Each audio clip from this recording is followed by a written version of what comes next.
All right, hello. So today we're going to be talking about integrating grammar into your writing.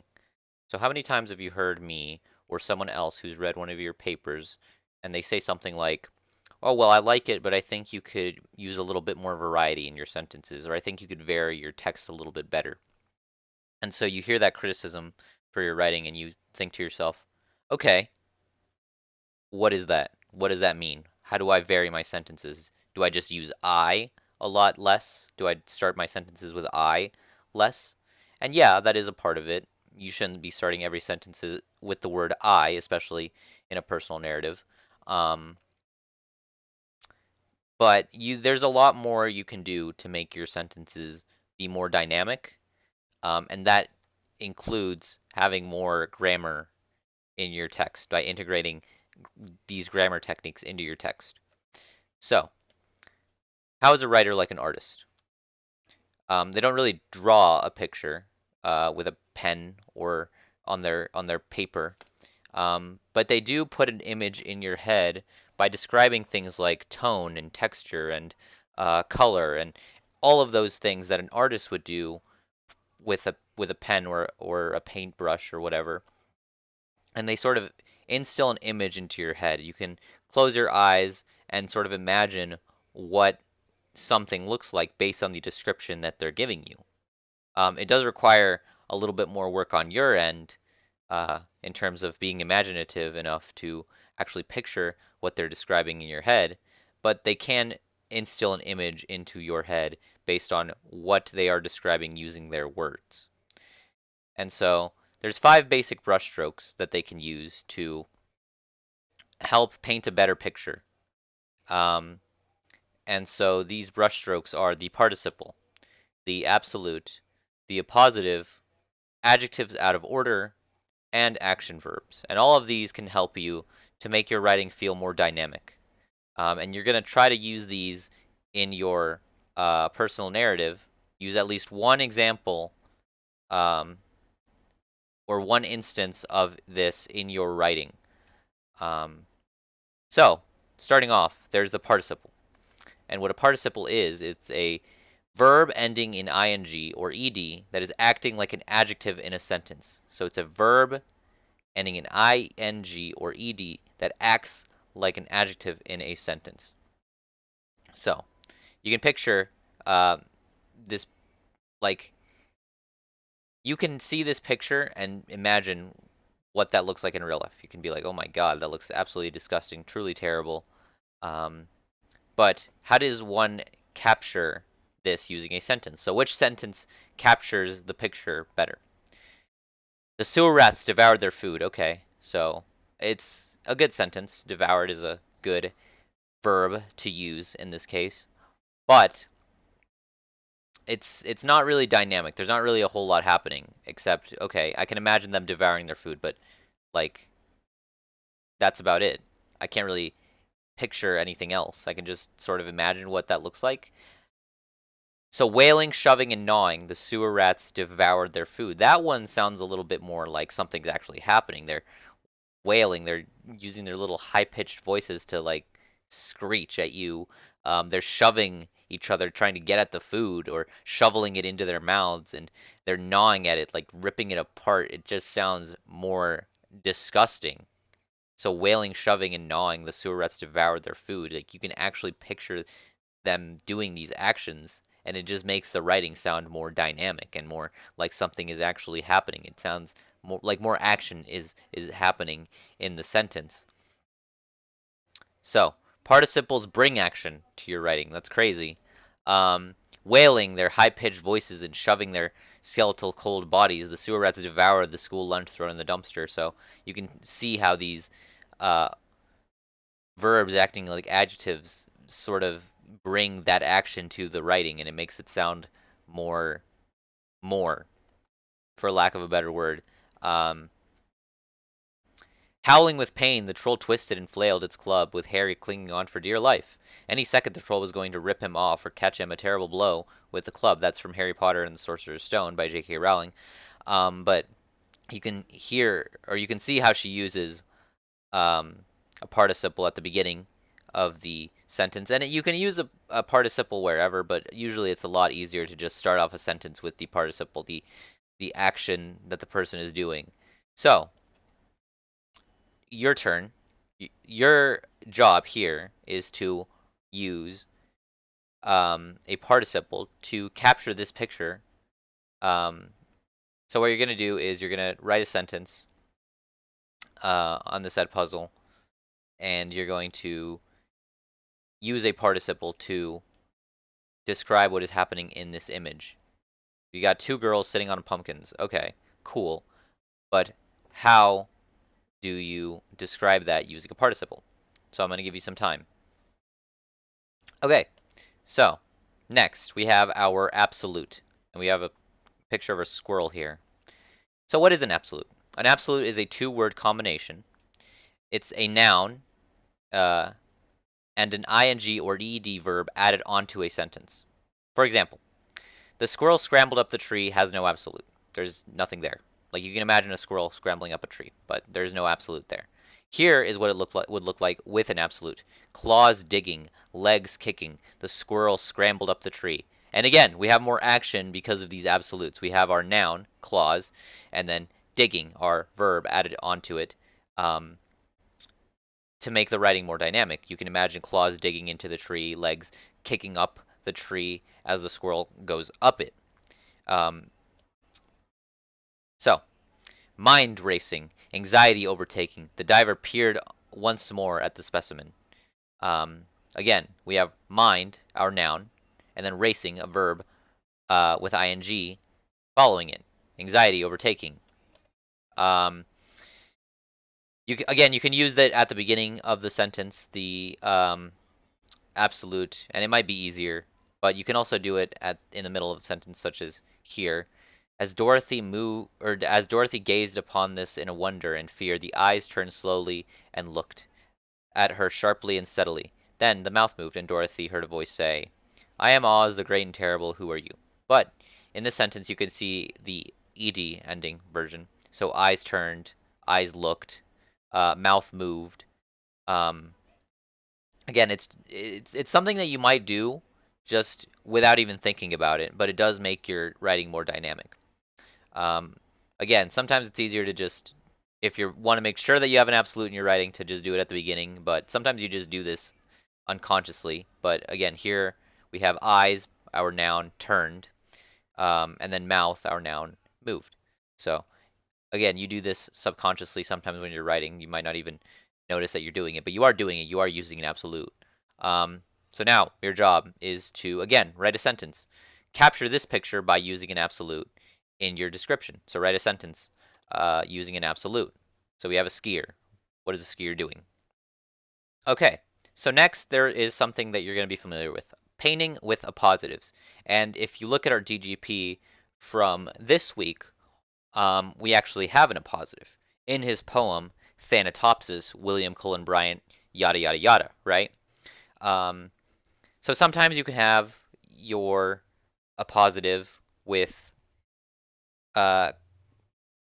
commas if the information that is coming up after your subject is not really relevant. Like, it doesn't have to be there. In our DGP, for example, it's not set off by commas because William Cullen Bryant is a poet. He's written many poems, so the appositive there is necessary, so you wouldn't put commas there. That's just a tidbit that you should know.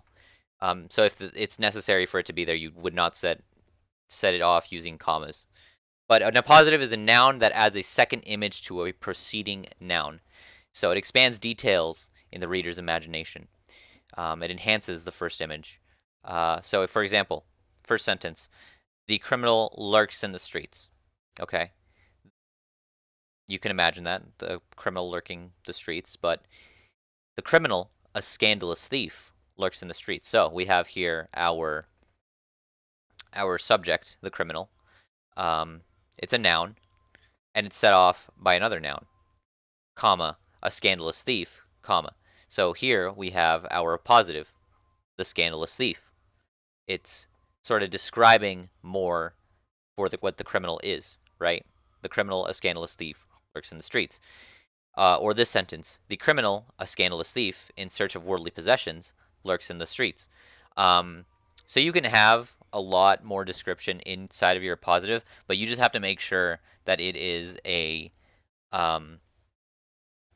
that there is a noun within that is describing that is renaming something pretty much. So a scandalous thief is renaming the criminal. A scandalous thief in search of worldly possessions is renaming what the criminal is. So, the fish, a slimy mass of flesh, felt the alligator's giant teeth sink into his scales as he struggled to get away. So we have our noun, the fish. Now, what is the fish? This writer is describing it as a slimy mass of flesh. It's renaming that. So, there you go. A Balrog, a demon of the ancient world, Gandalf cried. This foe is beyond any of you. Run! And so the fellowship ran. Lord of the Rings. So we have a Balrog. That is what our subject, our noun, is, and it's being described as a demon of the ancient world. Again, demon being the noun that is renaming it, and all of the rest is sort of just fodder, but it's fodder that describes and makes the reader's imagination sort of pop, and everything is more dynamic. So what you're going to do is capture this picture by using an appositive in your description. So we have a little monkey, and so there's a lot of words that you can use to describe what a monkey is. So try it, and then we'll get back together. Okay, so next we have painting with adjectives shifted out of order. And so all of these people are fiction writers, and they use adjectives out of order to amplify the details of their image. So, there's a lot of overload. There can be a lot of overload sometimes when you have your adjectives in one place specifically. For example, in this sentence, the large, red-eyed, angry officer arrested the intruder. You have 3 big adjectives, and they're sort of just there, like at the beginning of the sentence, and it sort of overwhelms the reader. Okay, so there's large, red-eyed, angry, and and they're all being used to describe the officer, which is fine. Like, for you and I, who are more advanced readers, it doesn't really overwhelm us, but it can overwhelm some people.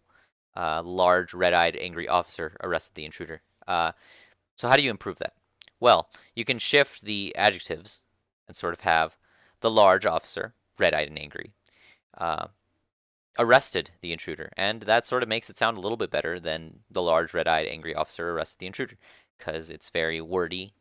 I mean, it's the same amount of words, but it's just like very overwhelming to have every single adjective at the beginning describing something. Here, it's a little bit more spaced out and helps you to avoid that overload of description and adjectives. So, pretty much what shifting them out of order looks like is to have the subject, a comma, and then 2 adjectives, really, that describe something very well. For example, I could smell mama, here's our subject, comma, crisp and starched, 2 adjectives that describe what the mama is like, comma, plumping my pillow and the cool muslin pillowcase touched both my ears, the boxer, comma, twisted and tormented, comma, felt no compassion for his contender. Again, subject, adjective, and adjective. And then finally, the cheetah, comma, tired and hungry, comma, and then they finish the sentence however they please. So, what you're really doing is you're having a noun, and then, comma, adjective, and adjective. And that just makes your adjectives sort of shifted within those commas to make your writing sound a little bit more descriptive.